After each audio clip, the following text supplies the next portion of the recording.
l'école du surnaturel.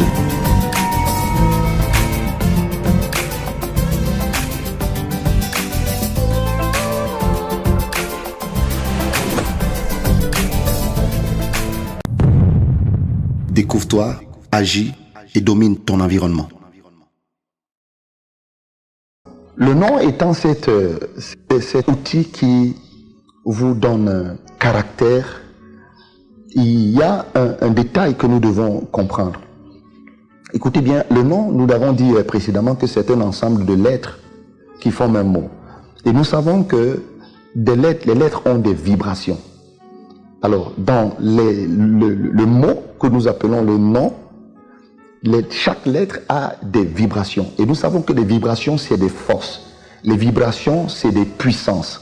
Alors, si vous avez un nom qui a de fortes vibrations, vous aurez aussi une forte emprise de la puissance de ce nom sur vous. Regardez un peu ces détails-là. Une femme qui dit tout le temps de son mari, il est méchant, parce qu'il y a quelque chose qui ne marche pas entre elle et lui. Elle ne comprend pas ça, sa petite façon de faire, peut-être parce qu'elle voudrait qu'il fasse comme elle veut qu'il fasse, mais il ne fait pas. Et elle va tout de suite dire méchant. Et tous les jours, elle va dire méchant, tous les jours, elle va l'appeler méchant. Et au bout d'un compte, elle sera étonnée que ce monsieur devienne méchant, ne sachant pas que c'est elle qui lui a attribué un nom, parce que méchant, c'est un nom. Et la méchanceté va habiter cet homme, parce que cette femme lui dit tout ça, dit toutes ces choses-là tout le temps, et ceci admet les forces dans la vie de son mari, et finalement, elle subit la méchanceté de son mari, et à la fin, on sait ce que ça peut causer à la fin. Il y a une histoire dans la Bible qui est extraordinaire. La Bible dit dans le livre de Chroniques qu'il y a une femme qui devait enfanter. Il y en a plusieurs, mais nous allons prendre cette illustration. Qui devait enfanter. La Bible dit qu'elle a enfanté un enfant dans la douleur. Et parce qu'elle a enfanté dans la douleur, elle lui a donné le nom de Jabez. Et la Bible dit que Jabez s'est rendu compte à un moment donné, après un long moment d'études, il était considéré, ça dit qu'il était humainement parlant, il était intelligent, il y avait un certain nombre d'avance sur les autres enfants, mais quelque chose ne tournait pas rond dans sa vie parce que il portait le nom de Jabez. Sa mère lui dit, je te donne ce nom parce que je t'ai enfanté avec douleur. Donc Jabez veut dire douleur. Donc malgré le tas de diplômes que Jabez porte, à cause de Jabez, Jabez ne peut pas vivre, jouir de ses diplômes. Jabez était certainement le plus beau, mais à cause du nom Jabez qu'il porte, les vibrations négatives du nom influencent la vie de Jabez, il ne peut pas être heureux. Jabez, malgré qu'il soit né avec tout ce plus que ses frères n'avaient pas, à cause du nom, la vie de Jabez est influencée. Vous êtes aussi peut-être dans le même cas que Jabez, vous portez un nom, vous êtes brillant, vous avez tellement de diplômes, vous avez tellement d'atouts, mais au bout d'un temps, parce qu'on vous appelle de votre nom qui crée un blocage. Je vais encore vous dire quelque chose. Le nom ne sert pas seulement à vous désigner. Je réexplique quelque chose.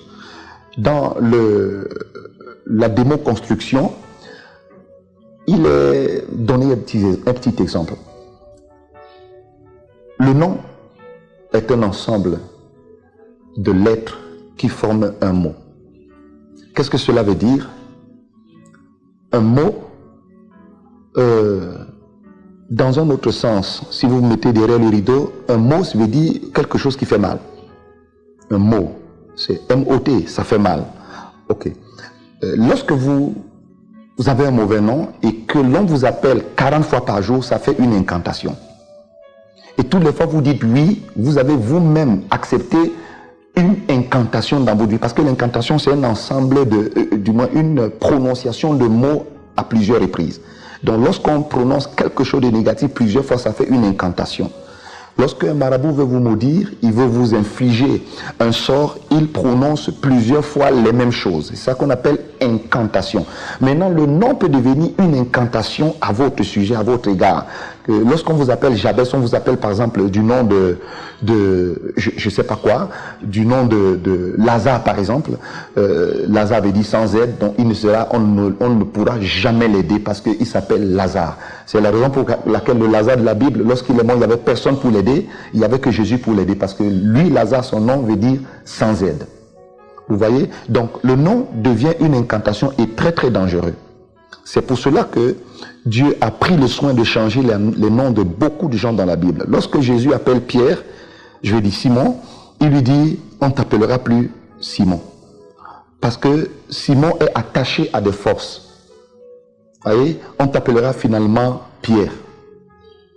Parce que Pierre a une autre force que Simon. Pierre a une puissance plus positive que Simon, qui a une puissance négative. Et très souvent, pour les besoins de votre gouverne, lorsque nous ne comprenons pas notre nom et l'enjeu qui est autour de notre nom, nous sommes butés à des choses et nous allons accuser X, nous allons accuser Y. Et je voudrais dire à quelqu'un, certainement c'est ton père que tu dois accuser. Parce qu'il a pris un nom dont il ne maîtrise pas l'origine, dont il ne maîtrise pas l'impact. C'est pour cela qu'il est important de connaître le surnaturel. Le nom, il n'est pas naturel. Le nom, on l'écrit parce qu'il devient physique, mais le nom est surnaturel. L'influence du nom est surnaturelle. Et un autre détail qui peut nous aider, Jésus va également appeler un homme du nom, ou les parents vont appeler un homme du nom de Saul. Mais lorsque Jésus le prend à lui, je suis dans Actes chapitre 9, un peu plus loin, Jésus va changer son nom, on t'appellera plus Saul, on t'appellera Paul. Et vous allez voir, la différence entre Saul et Paul, c'est que dans Saul, il y a P et le U a les trémas dessus. Et Paul, il y a juste le P qui change et le U de l'autre côté. En fait, c'est le même nom, mais avec une différence sur le fait de l'impact. Donc, Saul veut dire celui qui ne peut pas construire. Paul veut dire celui qui gagne avec Dieu. Certainement, votre nom, jusqu'ici, vous apportez beaucoup de malheur. Mais vous ne vous rendiez pas compte. Il est temps de maîtriser ce qui influence votre vie. Mais la plupart du temps, la première chose qui est un outil d'influence de votre vie, c'est le nom. Parce qu'à votre naissance, on ne vous attribue pas un diplôme. On ne vous attribue pas un mariage. On vous attribue d'abord un nom. Dès que vous sortez du ventre, on vous attribue un nom, c'est lui qui vous accueille. Donc ça veut dire que le nom va déterminer le cours de votre vie. Le nom va influencer votre vie durante. Ça veut dire que la première chose de bien ou de mal qu'on ait fait à un homme, c'est de lui donner un nom. Vous avez un mauvais nom, votre destinée sera influencée. Vous avez un bon nom, votre destinée sera influencée positivement, de l'autre côté négativement.